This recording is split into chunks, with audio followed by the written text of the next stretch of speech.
ఒక బుల్లితెర షో, అందులో కనిపించే ఒక కంటెస్టెంట్ వల్ల మ్యూజిక్ ఇండస్ట్రీలో ఈ రేంజ్‌లో సంచలనం క్రియేట్ అవుతుందని ఎవ్వరూ ఊహించలేదు.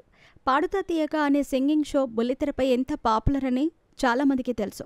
ఈ షో తర్వాతే మరెన్నో సింగింగ్ షోలు కూడా ప్రేక్షకులను అలరించడానికి ముందుకొచ్చాయి. ఎస్‌పి బాలసుబ్రహ్మణ్యం లాంటి లెజెండరీ సింగర్ ప్రారంభించిన ఈ షో ఇప్పటికి 24 సీజన్స్ పూర్తి చేసుకొని 25వ సీజన్‌లోకి అడుగుపెట్టింది. అందులో కంటెస్టెంట్‌గా కనిపించిన ప్రవస్తి ఆరాధ్య అనే అమ్మాయి చేసిన ఆరోపణల వల్ల మ్యూజిక్ ఇండస్ట్రీ షేక్ అయిపోయింది. 'పాడుతా తీయగా'లో ఎంఎం కీరవాణి, సునీత లాంటి మ్యూజిక్ లెజెండ్స్ జడ్జిలుగా వ్యవహరిస్తున్నారు. అలాంటి వారిపై సింగర్ ప్రవస్తి తీవ్రమైన ఆరోపణలు చేసింది. తనను బాడీ షేమింగ్ చేస్తున్నారని, కొందరు కంటెస్టెంట్స్‌ను ప్రత్యేకంగా చూస్తున్నారని, కీరవాణి పాటలు పాడితేనే ఎక్కువ మార్కులు వేస్తారని, ఇలా ప్రతి ఒక్కరిపై పేరు పేరున ఆరోపణలు చేసింది. దీంతో మ్యూజిక్ ఇండస్ట్రీలో ఇన్ని కుట్రలు జరుగుతాయా అంటూ నెటిజన్లు మాట్లాడుకోవటం మొదలుపెట్టారు.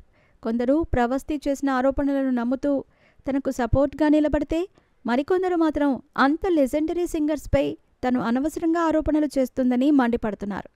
ఈ క్రమంలో కీరవాణి పాత వీడియో ఒకటి సోషల్ మీడియాలో వైరల్ అవుతోంది. ఎంఎం కీరవాణి మ్యూజిక్ డైరెక్టర్గా ఎంత బిజీగా ఉన్నా పలు సింగింగ్ షోలకు జడ్జిగా వ్యవహరిస్తూనే ఉన్నారు.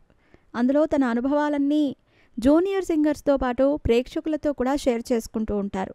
అలా ఒక సింగింగ్ షోకి జడ్జిగా వ్యవహరిస్తున్న క్రమంలో తాను అందరూ దేవుళ్లను సమానంగా చూస్తానని, ముఖ్యంగా తనకు జీసస్ అంటే ఇష్టమని చెప్పుకొచ్చారు కీరవాణి.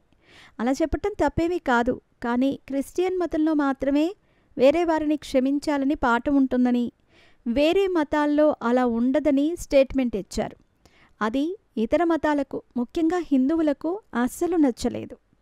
ఎంఎం కీరవాణి ఇచ్చిన ఈ స్టేట్మెంట్కి సంబంధించిన పాత వీడియోను కొందరు నెటిజన్లు వైరల్ చేస్తున్నారు. దీంతో క్రిస్టియన్ మతంలో మాత్రమే క్షమించే గుణం ఉంటుందని చెప్పటం కరెక్ట్ కాదని మండిపడుతున్నారు. ఇది హిందువులను అవమానించినట్టుగా ఉంటుందని భావిస్తున్నారు.